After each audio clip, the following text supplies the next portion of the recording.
इसे देखने के बाद ना मेरे अंदर मल्टीपल फीलिंग्स एक साथ जाग रही हैं और मुझे समझ में नहीं आ रहा कि पहले किसके बारे में बात करूं। या I kind of get it कि ये ऐसा क्यों है, ये क्या सोच रहे थे, क्या बनाना चाह रहे थे।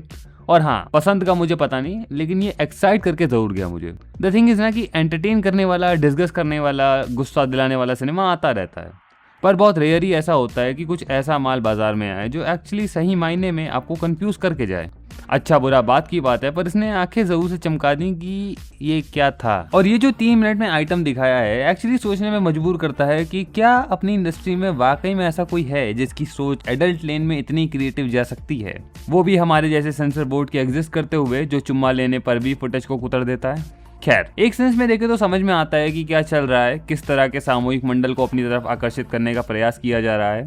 इंस्टाग्राम की डैंक हॉर्नी एटीट्यूड एडिट्स वाली जनता ऑब्वियस है, आजकल ऑलमोस्ट हर पैन इंडिया फिल्म उन्हें ही टारगेट करके बनती है। और हाँ, मुझे इससे कोई दिक्कत नहीं है, बस लौंडो भावनाओं में ज्यादा मत बह जाना, मूवी है, मूवी की तरह लेना। पर ऐसी अप्रोच रखने के बाद भी चीजें काफी ज्यादा नुआंस लगती हैं, इंस्टेंसेस काफी सिंबलिस्टिक लगते हैं, जैसे कि पैरेलल ड्रॉ करने की कोशिश करते हैं मल्टीपल चीजों से जो एक ही समय पे हो रही हैं। हाँ, मैं वो डेटोनेशन और ऑर्गेज्म के सिंक्रोनाइजेशन की बात कर रहा हूँ। ऊपरी तौर पर नजर डाल के देखो तो काफी ऑब्वियस सी चीज लगती है, डिस्गस्टिंग लगती है कि डायरेक्टर क्या ही दिखा रहा है, बच्चे बिगाड़ रहा है वगैरह वगैरह। पर जब डेप्थ में जाके समझने की कोशिश करते हो तो समझ में आता है एक्चुअली इसकी मीनिंग कैसे निकलती है। इवेंट्स का सिंक्रोनाइजेशन एक साथ एक्चुअली इसे काफी यूनिक बनाता है, और साथ ही बोल्ड चॉइसेस अपना काम तो करती हैं ऑडियंस बटोरने में। एंड मैं झूठ नहीं बोलूंगा, it works, it actually works. जिस तरह की ऑडियंस से बटोरने का इंटेंट कर रहे थे वो इनके पास पक्का जाएगी। और जहां तक इंडियन मीडिया और ऑडियंस को मैं जानता हूँ, अब तक तो उन्होंने एक्ट्रेस की पूरी कुंडली भी निकाल ली होगी। बहुत अच्छी बात है ठरकियों, तुम्हारे लिए ही मूवी बन रही है। और हाँ, मैं जानता हूँ कि लोग इसे धुरंधर 2 से कंपेयर करके देख रहे हैं, and to be honest justified है, क्योंकि सरफेस लेवल पे देखो तो ये उसके कंपैरिजन में छिछोरगिरी ही लगती है।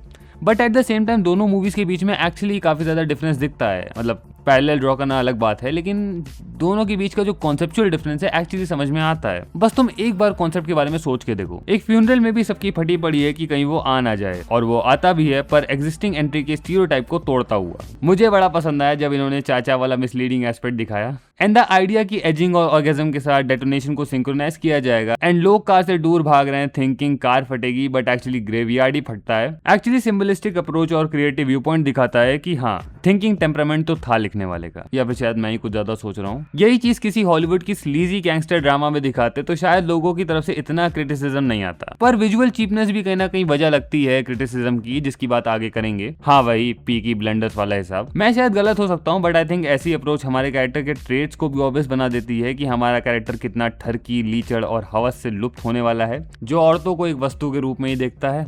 एंड सिंस एक औरत नहीं बनाया तो आई डोंट थिंक सो कि कोई प्रॉब्लम होगी, अगर लिखा है तो। वरना जिस तरह यश के क्रिएटिव इनपुट्स की न्यूज आ रही थी, मे बी ये गीतू मोहनदास का आइडिया ना हो, एजम्पशन है, कंफर्मेशन नहीं है, ठीक है। कैरेक्टर की आइडियोलॉजी भी समझ आ ही जाती है कि बंदा मौत की रिस्पेक्ट नहीं करता, किसी की मौत पे इतना डिसरिस्पेक्टफुल वे से एंट्री मार सकता है, तो अनप्रेडिक्टेबल, अनकंट्रोल्ड और हरामी तो है ही। I love the way visuals actually aesthetic 60s के गैंगस्टर की वाइब के साथ आते हैं, जैसे एक्चुअली एक स्लीजी वेस्टर्न गैंगस्टर ड्रामा चल रहा हो। कलर ग्रेडिंग भी उस लेवल की ही दिखती है, ब्लू अंडरटोन, डार्क कंट्रास्ट और लो शेडोज के साथ। बट एक फेकिश सी वाइब भी मिली जाती है कि हाँ, ग्रीन स्क्रीन है, चीजें रिच और आर्टिफिशियल एक साथ लगती हैं, जो एक्चुअली उतनी अच्छी बात नहीं है एक ऐसी फिल्म के लिए। वीएफएक्स का ब्लेंड एक्चुअली एक्सपेक्टेशंस को हाई एंड तक पहुंचाता है, but the moment artificial movements kick in करते हैं, सारा इमर्शन ब्रेक हो जाता है। ऑलमोस्ट लाइक ना, जब आप एक हाई बजट एड देखते हो तो आपको पता होता है कि सेट, सिचुएशन और एनवायरनमेंट तीनों फेक हैं, but you just get on with it cause it's meant to be that way. वैसे ही मूवी कॉन्सेप्ट एम्ब्रेस तो करती है, पर पे ऑफ उतना फ्रूटफुल दिखता नहीं है। I don't know Geetu Mohandas और सिनेमेटोग्राफर ने एक ऐसे पुल ऑफ किया होगा,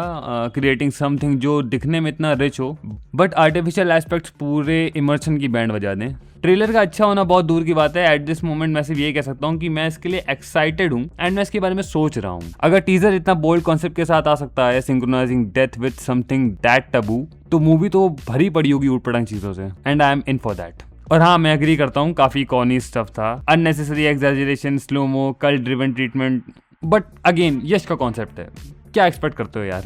द रीजन कि लोगों को ये क्यों पसंद नहीं आ रहा है, मैं समझता हूँ धुरंधर के साथ डायरेक्ट कंपैरिजन से आ रहा है। एक तरफ नुआंस्ड हाइपर रियलिस्टिक कंटेंट, दूसरी तरफ ये exaggerated fictional setting. I get that, पर फिर मुझे वो चीज भी समझ में आती है कि जहाँ टॉक्सिक जैसा कंटेंट ऑपरेट करता है, it's not a real world. ये एग्जैजरेटेड कॉर्नी मासी दुनिया है जो इसी इंटेंट के साथ आती है कि इसे रियल नहीं होना है, इसे एक्सपीरियंस देना है। भले ही एक्सपीरियंस वन साइडेड हीरो का ही क्यों ना हो, और फेरी टेल है यार, it's not suppose to be in the real world. But I get the criticism, fakish green screen, plastic environment. Main चीज ये है ना कि तुम इन्हें इस चीज पे क्रिटिसाइज कर सकते हो कि कितनी बार ये लोग ये करते रहेंगे, कितनी मूवीज में हाई बजट के साथ एक ही चीज को रिपीट किया जाएगा, यही कॉर्नी मासी स्टफ।